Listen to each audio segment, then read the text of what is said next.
know many of the groups on the left, mostly the white left and others, I know for a fact that there's going to be the blocking of highways and there's going to be arrest and, there's going to be some things, not here, but it's going to go on next week. It's highly likely that there will be a lot of arrests. There will be tear gas. It's going to be happening. It will be happening here.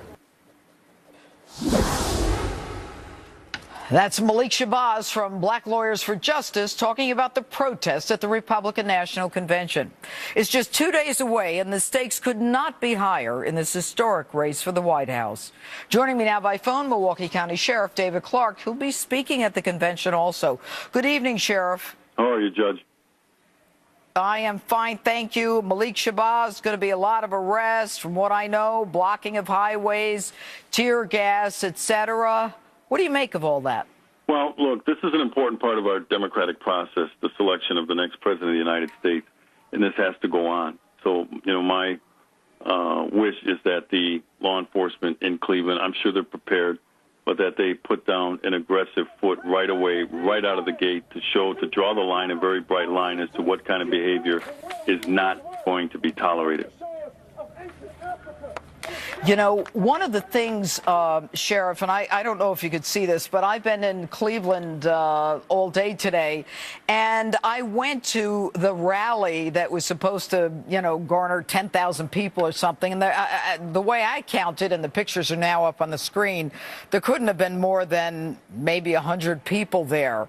Are they talking a big game, or as some of these new Black Panthers are saying, they're going to arm up and come to Cleveland? Do you think that's a possibility? I mean, we're in Ohio. Sure, and I would take that stuff seriously, and I would be prepared for it. I always say you hope for the best, but you prepare for the worst. But like I said, law enforcement and some of these agencies that I'm seeing across the United States are taking too soft an approach. That does not work. It didn't work in the 60s when we had this type of environment going on then. You got law enforcement officers hurt and killed. You got civilians, innocent civilians hurt and killed. It was a disaster to take this soft approach. You cannot play pussyfoot with these individuals. You have to throw the hammer down early. Like I said, reasonable, but it has to be effective. And you know what they understand? They understand force. They do not understand a passive state by law enforcement. So, there's a balance here. And that's for the commanders on the ground, the law enforcement commanders.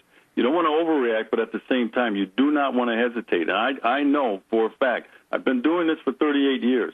If you send a loud and clear message right away to the criminal element, to these thugs, to these anarchists, you know what? They'll get the point. They'll still push you a little bit, but they'll know where the line is. Right now, they do not know where the line is, and so they continue to push.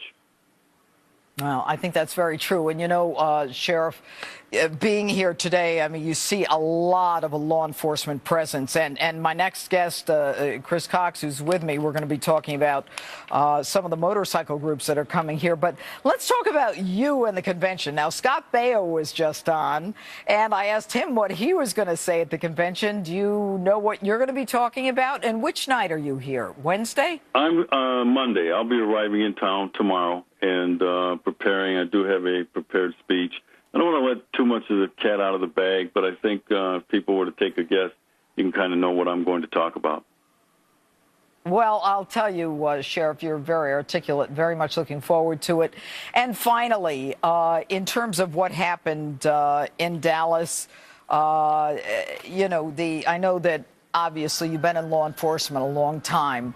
Law enforcement throughout the country as we go forward, do they have the resources that they need to combat what seems to be a real problem in this country? No, I'm going to be straightforward. We don't have all the resources we need. Law enforcement agencies all across the country, including my own, we're down in personnel. Budgets have been cut. It's kind of that crime reduction dividend that policymakers have been cashing in on, not giving law enforcement as much money because crime rates were down. But when you have crime on the run, you want to keep your foot on the neck of the criminal and of the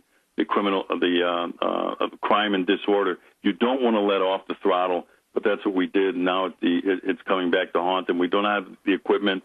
President Obama ended the 1033 program, which allowed law enforcement officers and law enforcement agencies to use surplus military equipment, not tanks, and surface-to-air missiles, but things like ballistic armor, ballistic vests, we can no longer get that stuff.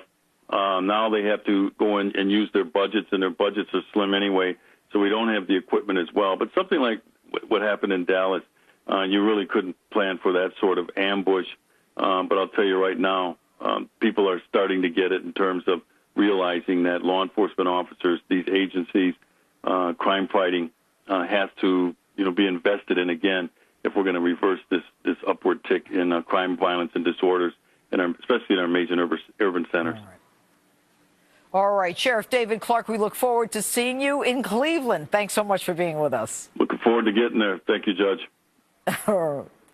My next guest is the founder of Bikers for Trump and says that his group will help calm the protest and keep people safe in Cleveland this week. Chris Cox joins me now. All right. Hello, Chris. How are you? Good. Thanks, Judge, for having me. All right. So I'm walking around the streets of Cleveland today, and I see you in Cleveland on a bike, and it said Bikers for Trump. How'd you get involved in all this? Well, it just evolved. We started off last August and started taking the political temperature, if you will. Traveled around talking to different venues, and as I suspected, bikers were on board. And for these three reasons in this order. First, bikers want to see a commander-in-chief call it what it is. It's called radical Islam. It is one of the biggest threats not only to our country but the world. And as far as we are concerned, Barack Obama is the George Washington of ISIS, and we want to take the fight to them. And second, we like the idea of building a wall and vetting Syrian refugees. And because we like the idea of building a wall, it doesn't make us racist, it makes us patriots. Let me ask you this, Chris. Have you ever involved yourself in a presidential campaign to the extent that you are involving yourself now? And if not, why now? Not to this degree, but because now more than ever we need a change of leadership in Washington. We have to start from the top. And it's more evident than ever as we see that these people coming forward, calling for the destruction of private property, calling for police officers' lives to be taken. It's irresponsible. And we believe it is incumbent upon all who understand the value and the support of our veterans and our law enforcement, our first responders, that we must get behind them and to support them. All right. Now, Bikers for Trump. A lot of people, when they hear bikers, sometimes they think Hell's Angels. And the majority of you guys are, what, ex-military? Veterans, yes, ma'am. A lot of people have that image in their mind because of Hollywood. But in reality, bikers are not only blue collar, but they're white collar. And many times they have reached the top of their field. For instance, Franklin Graham has a motorcycle ride from North Carolina to Alaska every year to raise money. Jay Leno is a motorcycle enthusiast. Kyle Petty from NASCAR, he raises money every year by on motorcycle rides. I'm not suggesting I know their political orientation. I'm just saying that the idea of the biker is not what most people have in their head. And just for my viewers, the way he looks now is not how he looked this afternoon when I saw him on the street in Cleveland.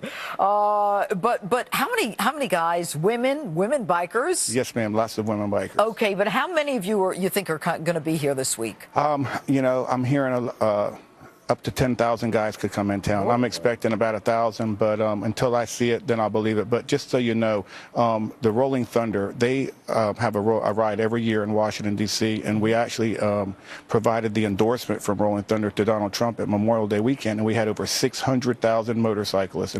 600,000? Yes, ma'am. And it is a ride to bring attention to POWs, and veterans from around the country come together, and this is for one weekend. And so 600,000 bikers in one weekend, that's a drop in the bucket. I estimate there's probably 7 to 10 million bikers, and bikers are citizen crusaders from all walks of life, and they're very involved. And if they're not raising money to put a house on a roof on the house of a veteran, they're raising money to put an engine or a transmission in his car, or they're having toy runs in December to make sure that children have... But now you're doing this for Donald Trump. Yes, ma'am. We're Bikers for Trump. And very quickly, because we've got to wrap here, but you indicated that, when you heard that there were certain people who were coming here that were going to try to protest, you're here to kind of rebut that. We are going to be standing in force, and if we are asked to, we will form a wall of meat between the police officers and the protesters so that we will be able to circumvent this, we're just not going to stand for it. We're really upset about what's going on. We want to stand behind the police department, the first responders, and the firemen, and we're going to do our best to see that no harm comes to our delegates. Chris Cox, it's great to have you on Justice. Thanks so much, and keep on riding. Yes, ma'am. Anyway, you had to wait 2 hours, but Street Justice is next. I should do